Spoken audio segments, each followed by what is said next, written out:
Yeah, I really appreciate it. And apologies again for those of you that have to sit through me. And I know that I'm just standing between you and lunch. So apologies in advance. But hopefully, our conversation today will be good for everybody involved. Um, I have a great appreciation for the work that you all do. While I run around the state and buy land, I have the privilege of turning the land over to the stewardship of our really remarkable land managers at the Nature Conservancy and all of our partner organizations, both public, private, and other NGOs. So hats off to you all and the work that you do. I know that what I'm about to say is not going to be a surprise, probably to anybody sitting in the room or online, but the state of Florida is growing. We are experiencing tremendous amount of growth. It ebbs and flows at times, but it's all relative. Um, I know our focus today is going to be on the Florida Panhandle. And while the Florida Panhandle is not expected to experience the type of explosive growth that Central and South Florida is experiencing, at least anytime soon, how we grow and where we grow, it's still up for adjustment, and it's going to be subject to a myriad of factors that anytime could tip growth to the Panhandle, and it could be explosive. Not the least of which factors that are in play are water quantity and quality, the economy, politics, and the natural world, including hurricanes and sea level rise. All of these things are going to push population to move and grow in our state and elsewhere. So today I'm just going to cover some general population and demographic trends, both for the state of Florida, but also focused in on the Panhandle. We're going to think about and look at some land use conversion trends that are happening in this landscape, talk about some large scale landowners, probably most of which you all know about already, but maybe I'll throw a surprise in there for you. And I did want to talk a little bit about solar conversion and the impact on our landscape because you drive around the interstate or even the back roads in the Panhandle of Florida, and where once were trees, now we're finding solar arrays. And so as we talk about all of these things, certainly think about how this is going to impact your work as stewards of the land and impact land management techniques. So, like most things, population growth and other demographic trends are dynamic and subject to change. So, what we talk about today may change in a year or less or longer. But by and large, Florida's growth machine continues to work at a powerful pace. In fact, just this past year, Florida's population passed 23 million people, which many folks attribute to folks moving from other states in the United States to Florida. There's some other trends, including a slowdown in population growth from the pandemic. But now we're swinging back to having about just under 1,000 new residents moving to Florida every day.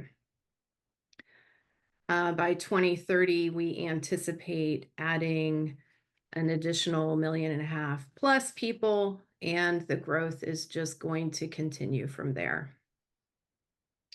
Our population is aging in Florida. By 2030. As you'll see, over 50% of Florida's population is considered silver, and that may or may not include my age group. This just shows you I'm a planning nerd at heart, and gosh, we love the population pyramids. This shows the baby boomers, how back in 1970, they have moved from 1970 to 2030, like the boa constrictor that ate the rabbit. We're also one of the most diverse states in the United States, and our diversity is going to continue to be a strength of our state. So I had a bunch of stuff on housing starts and that type of thing, but we're going to just jump into land use because we don't have a ton of time, and I can geek out probably more than's necessary on that stuff. But just at a high level, real estate market's strong. We do not have enough supply. Our supply has not recovered from the real estate market crash back in 2008. So we don't have enough houses for the folks that live in Florida or want to move to Florida. Our population density, I think this map shows us probably what we all know. Our cities are located in some of the most vulnerable places of our state. And as we jump into how our growth and development and both in population and the land use sense, it's going to happen around our hotspots. And you'll note that in our Panhandle, you've got the city of Tallahassee, Panama City, and the beaches, of course, Lake City, and other places that are hot on this heat map. So no conversation about population and land use trends in the state of Florida are really going to be complete without referencing the really stellar work of 1,000 Friends of Florida, the Florida Department of Agriculture and Consumer Services, and the University of Florida's GeoPlan. This team of folks has put together, I think, the most recognizable and reasonable alternative future scenarios for the growth of this state. And they show this data through a set of maps and other data sets to illustrate the challenges of our growing state. So there's 3 scenarios, and we're not going to dig really deep into the 1,000 Friends information today, but I would just encourage you, if you haven't had a chance to look at their report, go to 1,000 Friends of Florida. It's pretty easily digestible and paints some alternatives. One for the 2070 trend, which is growth at its current anticipated rate and land use distribution. And then the alternative shows a trend that looks at a more compact pattern of land use, accommodates 2070 growth in population, but also allows for increased protection of conservation lands in the alternative. And at this scale, it's a little bit challenging to see the difference, but if you look at the intensity of red on the 2070 trend, that shows the intense urban development spread out over a greater area of land versus the 2070 alternative, which is the same amount of population housed within more compact land use development patterns.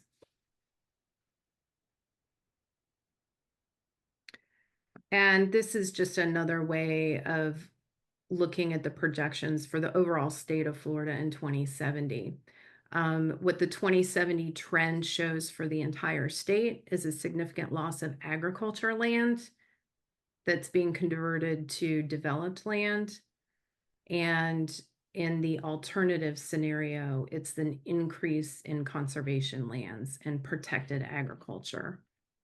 That's the biggest distinction between the 2070 trend and the 2070 alternative.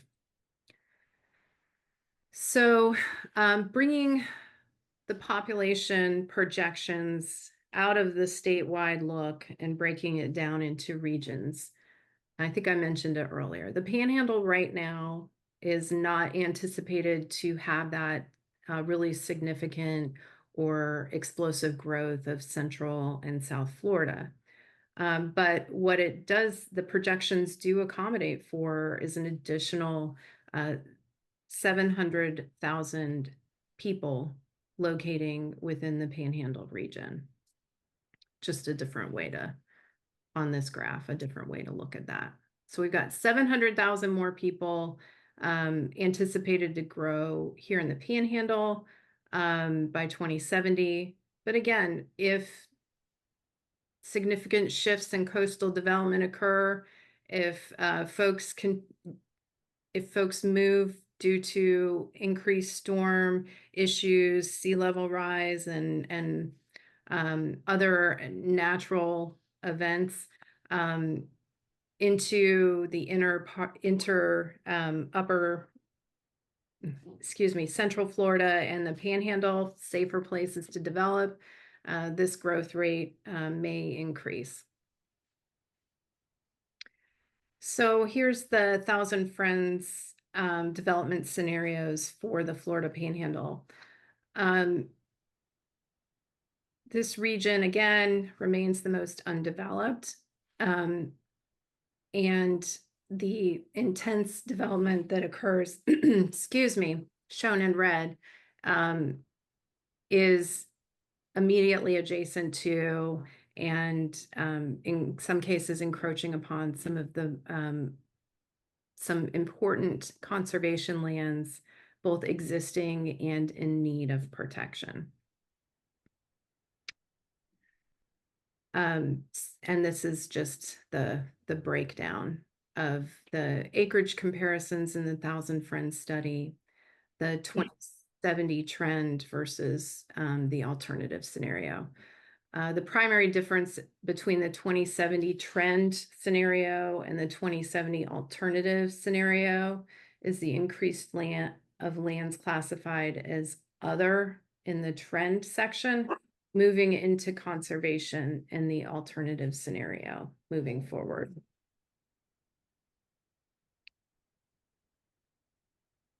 So thinking about the growth projections shown in the Thousand Friends study and looking at our conservation land infrastructure here in the Panhandle. And what's shown on this map before you in the blue are Florida Forever Board of Trustee projects, the full boundaries of which not all of these have been protected in completion, of course. Added on to the existing infrastructure of existing conserved lands shown, broken down by federal, state, local, and private. And then the red outline, as you can see, are the rural and family lands proposed projects. If you assume that all of these lands are going to be conserved, which of course is, in my opinion, a big assumption, it does give you an idea of the flip side of the coin from development. And I just want you to think a little bit about how conservation lands hem development in, or prevent development or limit development potential of landscapes. Also think about how we have to accommodate the growth of Florida's population within this landscape projected for this region. And some people might assert that having a really robust conservation land infrastructure makes it very, very challenging to develop. And I heard that quite a bit when I worked in Wakulla County. It's just a different perspective. The FEGN has an interesting way, I think, of illustrating the growth data sets. The hatched areas in the maps shown before you are existing conservation lands, and this shows the 2040 trend data for growth. The areas shown in lighter pink, the hot pink areas, are anticipated developed areas within the FEGN. And then the darker purple areas are those projected areas to be developed that lie outside of the FEGN. The next slide shows the 2070 scenarios. Again, the the brighter red, and I know it's difficult to see from this scale, and I encourage you, if you haven't had the chance to already, to go into the FEGN map viewer and toggle it yourself, um, just to see which most critical lands for conservation are in threat of being developed, and think about what happens if these lands are unprotected, do become developed. How does that impact our land management? How does that impact your work or the folks that succeed you in your work? I'll leave you with the question before I transition, and hopefully we'll have a chance for questions at the end. So shifting away from growth patterns or growth trends here in the Panhandle, I just wanted to highlight some large-scale landowners, which also play a part in how this region is going to grow and change moving forward. The first of which is the Four Rivers Land and Timber Company. This is over 500,000 acres of land, privately owned across 5 counties, formerly fully timberland, now privately held and managed, with significant land use entitlements that were granted, and which you'll note have been significantly impacted by hurricanes over the past year. The next of which is ag reserves. Now, this is an old map, circa 2014, so 10 years old, and I'm pleased to note that there have been some of the land shown in the Panhandle acquired for conservation. But of course, ag reserves, which is an affiliate of the Mormon Church, bought more than 380,000 acres here in the Florida Panhandle, and it also owns almost 300,000 acres in Central Florida as Deseret Ranches. So still a large-scale landowner, a great steward of the land, but what happens here moving forward in the future is a question mark. Next slide is the Forest and Lakes ecosystem. Now is on a priority project on the Florida Forever list, but privately held in Bay and Washington counties, and it's just under 55,000 acres. So that's a big piece on the checkerboard. And of course, no conversation about large landowners would be complete in the Panhandle without tipping a hat to St. Joe, once the largest landowner in Florida. They still own about 170,000 acres here in the Panhandle, and of course are developing out the Bay Walton sector plan, which provides for growth and development, as well as conservation lands and connected trails here along the coast in the Panhandle. So I teased it at the beginning that I did want to talk a bit about solar and land use conversion here in the Panhandle. And of course, it is happening across the entire state of Florida.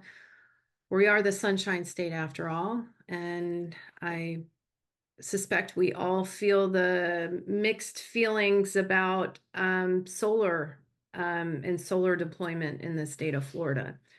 I think it's a really great thing to transition to alternative energy sources, but we also see the impact on our landscape. Here in Florida, we have an interesting regulatory landscape, which allows for, some might say, piecemeal development of solar arrays. So if you have a solar field that is under 75 megawatts, you can sidestep regulatory review and additional studies and justification. So the arrays that you see going in the ground, currently the majority of them are about 650 acres, and just fall below the regulatory threshold. And that's just a breakdown of what utilities go where here in the state. And the next map I thought was kind of interesting, and I know it's a little bit challenging to see, but we do have significant solar deployment occurring across the Panhandle.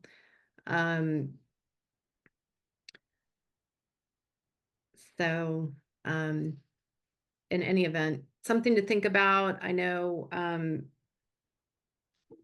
part of the consideration is how can we have continue productive use of lands that are being converted to solar. There's some research on agrivoltaics, so trying to find a synergy between solar arrays and appropriate agricultural activities on site. This is an area that the Nature Conservancy and others are digging into, but we don't have a resolution or an answer for that today. Not sure how solar impacts your land management, but I suspect it's something to consider. So with that, I just have a couple more slides. Not necessarily in the purview of what we're talking about today in terms of land use conversion or population growth, but some interesting snippets if y'all ever wanted to dig into wildland or urban interface between developed areas. There are actually land planners that do this work and engage in this work, and the resource planning and the wildlife urban interface is from the American Planning Association. Might be of interest. You all probably are familiar with the USDA database that's available online as well. And then I thought Prairie Crossing was pretty interesting. Y'all may know about it, but this is actually a master planned community outside of Chicago, Illinois, that integrates fire management into the master plan community. The homeowners association actually has prescribed burning, and there's a team of homeowners that participate in doing burns within their community. So it's definitely something to think about. I think we're fortunate in Florida to have such a robust burn culture, but I think we certainly could do better on the private side and the land development side. So with that, I'm going to be quiet and see if y'all have any questions,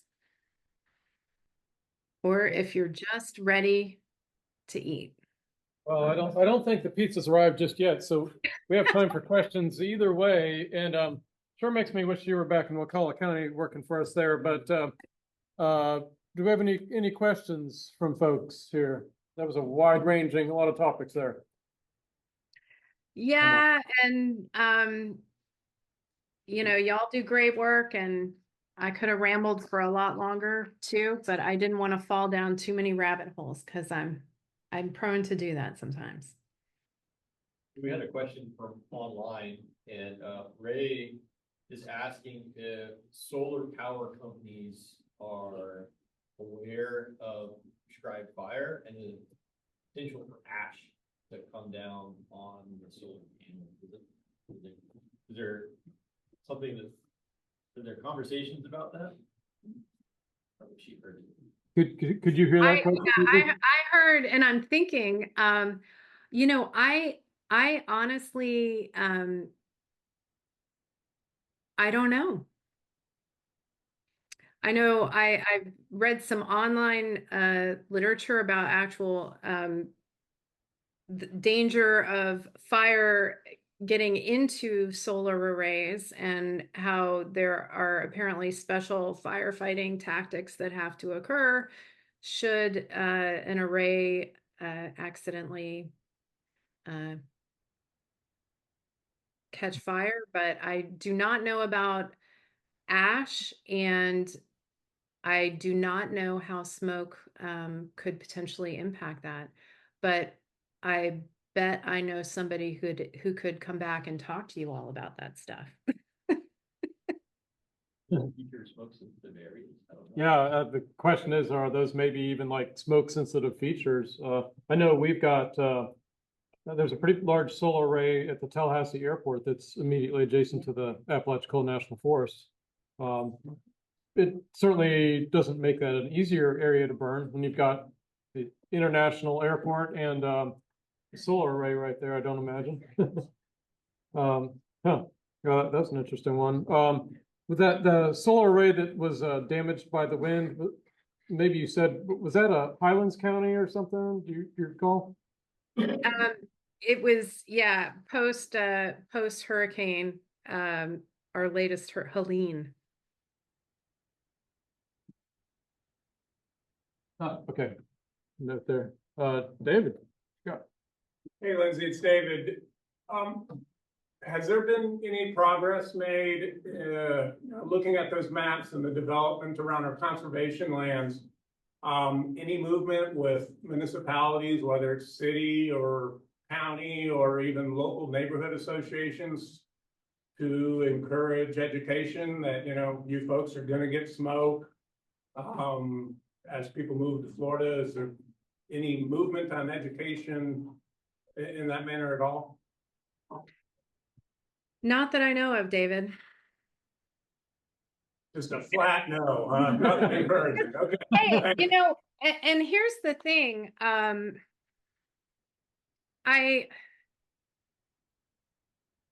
think that there is a vacuum of leadership in that area, perhaps. I think there is a recognition that having a robust land management program protects us from some of the pretty horrific things we've seen coming out from the West Coast. But have I seen an explicit education approach happening to homeowners associations or out of the local governments on that front? No. I think there's room for it. And I think there's possibility there. Great. We've got Annie. Yeah, yes, it could have been 20 years ago, but there was a movement for a while. And I thought it was partly TNC and the Southern Fire, that at some point they'd gotten into some of the counties in the comprehensive plan. There was fire safety around the homes and a movement where successfully they were able to do that. But it's sort of gone by the wayside, hasn't it? I think that's really the pickle that we have broadly stated across, the state of Florida. We don't have a robust comprehensive planning framework any longer due to legislative changes over the past 15 years. So that's probably something that has fallen by the wayside as a result. There was a comment online that was truncated. Can you read that, David? Yeah, it says from John. John said, Hillsborough River State Park has recently been successful in working with Hillsborough County to implement a notice of proximity for future homeowners in planned communities around the park. There you go. There's one. Yeah. Well, make note of that. Some of the Illinois example I brought up at the end, that's all through private restrictions, private land restrictions that are administered through the homeowners association. And some of the more progressive, native landscape and management techniques that I've seen in Florida recently have been activated on the private side through the homeowners association and not as much through local government. So it's great to see that Hillsborough has that example. And maybe the pendulum will swing back in another direction. But I think in the meantime, you have a few isolated examples, but there are examples out there in Florida where private developers are trying to be proactive and use private restrictions and homeowners associations to do the good work, if you will. I've got a question following up on, you had several maps there of the state's largest private landowners. And how many of those, or which ones specifically are managing their lands with fire, or the flip side, which ones are definitely excluding fire as a management policy? Do you know? I don't know about the exclusion, and perhaps some folks in the room or online can speak to those. I mean, certainly St. Joe and the ag reserves, the church uses fire. I can't speak to any of the others. Does anybody in the room know if we've ever had St. Joe or ag reserves people here? St. Joe burns, on a regular basis for fire hazard reduction and habitat enhancement. Deseret does the same thing for their timber, pest control, fire hazard reduction, enhancement of their environment. The one that took over Foley is still in the Foley practices. Now, the other one, wherever that one was, I'm sure they're doing the same thing. They've got to. If they let all this stuff just overflow, it's gonna be a big fire hazard. Yeah. Yeah. I imagine that, yeah, that Four Rivers, they've got a serious fuels problem now with the last 3 hurricanes that have hit them. Oh, yeah. Uh, For us, with Deseret, one retired product out there for our forces in Gulf County, and that was one of our biggest did I say another question? Yeah, go ahead. I haven't been familiar with the IFAS property in a while, but last time I checked, they don't do any burn. They might have a few longleaf restoration areas, but their management philosophy is much like pine and sand pine. Which company did you say? James. Oh, the James on Light Foundation? Yeah. What's the other big Holland M. Ware Foundation? Aren't they also a really large landowner regionally? Do you know them, and do they do any burning at all, Lindsay? I can't speak to what I do know them, and but I do not know whether they burn or not. I think they burn, I mean, they're trying to plant longleaf and they're burning underneath for the, needle stuff. But I bought my property from them and have it all around me. So I see, they are trying to burn, but I don't know if it's just all that new longleaf thing. Okay. I think they. Oh. Helen, you had a question? Yeah. Same? I did observe burning, in our general area, again, that belongs to home there. Yeah. Well, thanks, Lindsay. That was informative and, like I said, wide ranging. Lots of stuff there. I do want to say to defend Lake County a little bit. They do have one of my favorite springs in the whole United States, but otherwise, yeah. Thank you so much. They're doing they have a bond measure for conservation. So there's some good things going on too. Let's focus on the good things. That's right. All right. Thank you so much. Bye. Sorry to miss y'all in person. Thank you. Thank you.